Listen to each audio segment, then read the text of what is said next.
Live now to Cairo and Al Jazeera's Nicole Johnston. Nicole, talk us through the numbers here. Hundreds of people injured, hundreds more arrested. What have both sides been saying about last night's violence? Yes, well, you just gave a very good summary of the deaths and the numbers of injuries across different parts of Cairo. As you said, most of the deaths happened outside of Cairo University. 4 people killed there.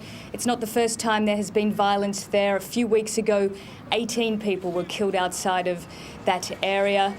In terms of numbers, though, we are getting some conflicting reports. Now, the Ministry of Health has said around 260 people were injured, but the Muslim Brotherhood organisation just gave their own press conference and they put that figure much higher at more than 600.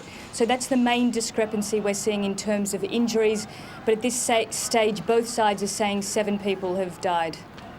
Did last night's violence flare up spontaneously, or did it come as a surprise? Had the demonstration been planned? It's been fairly quiet on the streets of Cairo for a few days now. This demonstration had been planned for a few days. Basically, the Muslim Brotherhood organisation and the pro-Morsi camp, every 3 or 4 days, they say that they want a large rally or a larger rally, and they start to bus in people from governorates outside of Cairo. So we see a swelling in the crowd and large numbers coming out onto the streets. Now, there had been reports that the gathering planned to try and block some of the major roads in Cairo. They attempted to block the 6th of October bridge, which is the area behind me.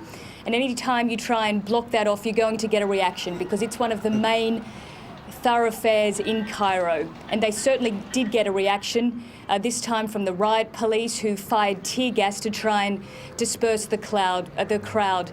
But in terms of whether or not it is surprising, the outbreaks of violence, they're very unpredictable. As you said, we can have a few days of quiet or a lull, and then something sort of kicks it off again. So it's hard to know when the next one will be. And on the political front, what's happening with regards to forming an interim government? We're really waiting for the interim president and the prime minister to announce who will be in this cabinet. There will be around about 30 people. It should be sworn in by the end of the week, so we're waiting for those names to be finalised. Now, the media spokesman for the interim president gave a statement today. He said that both the Muslim Brotherhood organisation, their political wing, and the Al-Noor party, which is one of the political groups from the Salafi movement, that both of those groups had been offered cabinet positions and that they rejected them.